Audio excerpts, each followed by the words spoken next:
Welcome to the Invisible Wheelchair Podcast. This is Throwback Thursday. One Thursday each month, we take a trip back in time to a previous podcast. With so many new visitors to the podcast, I thought it was a good time to get back to some of the good stuff we've had from the past. So join me now as we travel back in time. This podcast was recorded November 21st, 2019. This is podcast number 35, Holiday Tips for Families Dealing with Special Needs. I wanted to go over this since we are in the midst of the holidays here, with some ideas and tips for how to handle a holiday when you're dealing with people with special needs, kids or family members with special needs. And this particular list, it says 15 stress-reducing holiday tips for families with special needs, comes from a website called friendshipcircle.org. I wanted to just kind of go over the 15 tips they talk about here and talk a little bit about each one from my own experiences too. So I want to give credit to the website, but I'm going to add to it myself. All right, number one, do not overschedule. That is to me a really big part of this because we tend to do that. We want to try to hit all the cousins. We want to try to hit both in-laws. We want to be able to do all the things to make it for an eventful holiday. And unfortunately, even for a, I don't know how to say this, a family that doesn't have special needs, overbooking yourself can be overwhelming. And then you add in any kind of special needs like OCD or any of those, and that becomes a real big problem. So try to, just to be able to say no to some people and be able to schedule yourself and pace yourself just to really enjoy the family. Number two, bring your own food and supplies to gatherings. And here's another one. Now, I know with my own children and people with special needs that food sensitivities and food diets are extremely important. So we have to go everywhere with our own food. Gluten-free, dairy-free, corn-free, dye-free are just the categories we have to watch out for. So we try not to put that burden on our relatives or our family, even though they have been more and more cooperative in doing that because they've actually seen the benefits for themselves. But we also bring a lot of our own food, and it makes it a little easier so that we're having treats that fit us when others are having treats that don't fit us. Number three, offer to buy gifts. I think that's another one where you can offer, because people don't know what to get. I have problems with that, period, when I'm dealing with somebody with a family member that I don't see that often. I don't know all their traits and skills and things they love and all that. I want to make sure to get what they want.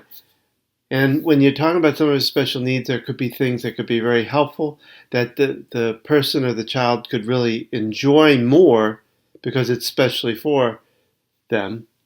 So offer to your relatives, hey, look, I can help you. Just let me know what your budget is and I'll get the gifts for you.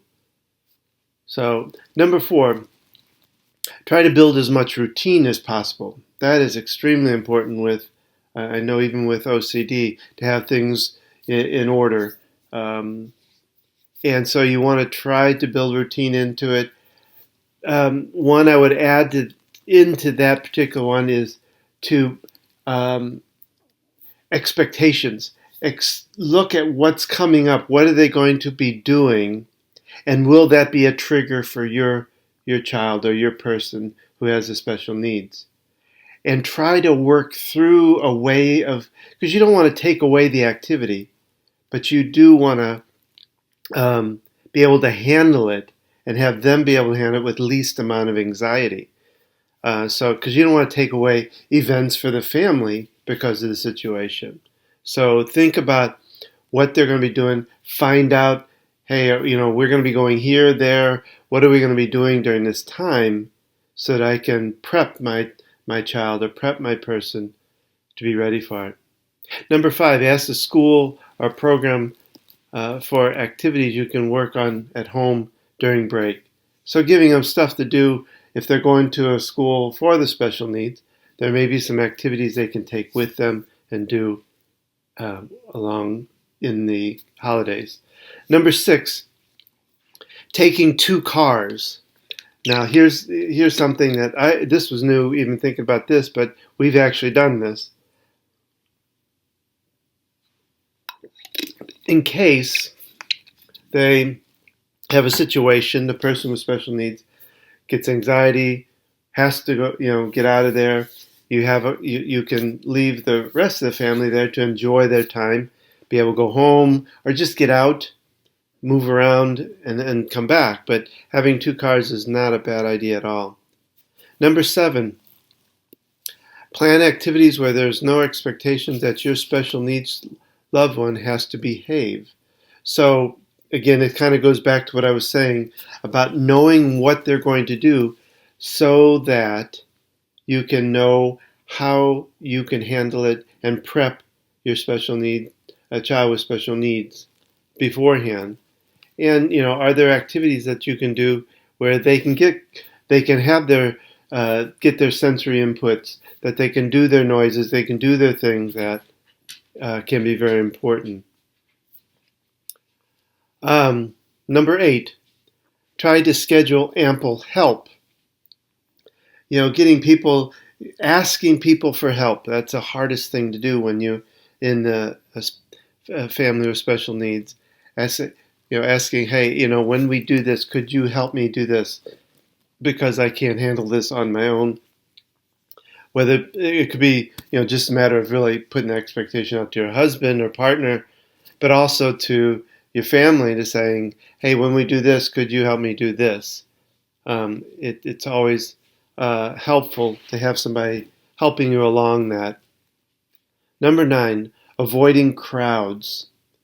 That's another one.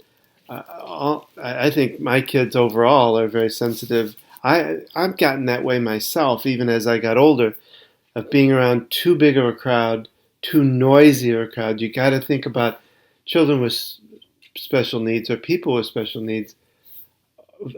Sound, noise, smells, all of that can be very sensitive to them. So you really want to tune into what this place is going to be like, how noisy it is. There a place that they can go within the place to be quiet or to still be involved? So you really want to watch those sensitivities of sound, smells, touch, feel, because if you're in a crowd, you're bumping against people, all of that. Number 10, use the time with family to discuss plans for the future. So when maybe you get together with your family just a couple times a year, your extended family or whatever, it's a good time now to talk about, maybe things don't go as well this holiday, but you can then sit down and say, in the future when we do this, could we do this? Could we, plan events this way or that way? Or, talk about how we could work with it. You don't want to put the full burden on them of having to change everything around what they're doing. But, hey, can we find some middle ground here where you can compromise some so we can have a good holiday and not trigger my child or not overwhelm them or stuff like that. And hopefully they can understand that. Number 11, of course, is keeping calm, really working on yourself. That's what I do in my practice, is help people to learn, parents especially, how to learn to stay calm on their side of it, so the other side, even though it's exploding some, doesn't go up and you're not going along with them. Number 12 is don't be afraid to say no. This is another one. Being able to say, I'd love to go to all my relatives and see all of them when I'm in town, but that's really impossible. So being able to say, no, I can't do that one. That's just, not that I don't want to, but I just that's too much for my schedule. Like we talked about way at the beginning, really watching not to overbook yourself and learning to be able to say no. Because Christmas time, you get invited to a lot of parties that you really want to go to. Also, in the idea of saying no comes along with the idea of asking for help. Being willing to say no to things, but also be willing to ask help. So I think those two go well together and are important. Number 13, take time for yourself. Of course, that's the easiest one to say and the hardest one to do, because it's really important. It's kind of like that airplane idea, putting the mask on yourself first before you do for your children. It's important to keep your sanity. It's important to keep your calm in order to make the kids more calm, because if you get reared up, they get right behind you. Number 14, keep expectations reasonable. That, it's good to talk to your partner, your family, both immediate and extended family, about what their expectations are. What would you like to be able to do when we go there? But also keeping those reasonable. Going to 16 places in 4 days probably is not reasonable. So we have to work through what each person's expectations do and what can be done. And finally, number 15, count your blessings. It's what I've always said is, it's important to remember, I don't know if I like the term reason for the season, because most people put that to Jesus, which is part of the reason. But I think even another part of it is the idea of being with family and spending time with those that you love and enjoying that time. Some people do it by, instead of bringing or cooking all this food, they have somebody cater it, or they go to a local supermarket and get the food. So they can take the time that it takes to cook to be with family, to really enjoy family. Because that's what it's all about. It's all about being around the ones you love and treating them with love and respect. So that should be it. I hope that you have a really blessed holiday, and these things have helped you to make it a good holiday for yourself. Thank you.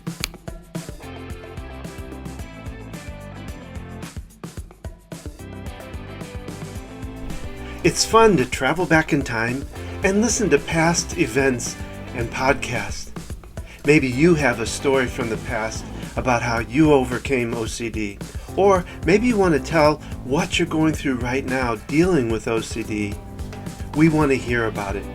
Simply go to invisiblewheelchair.com, and on the left-hand side you'll see a little area that says Stories from the OCD Side. Click there and tell us all about it. We'll be happy to listen and put you out there.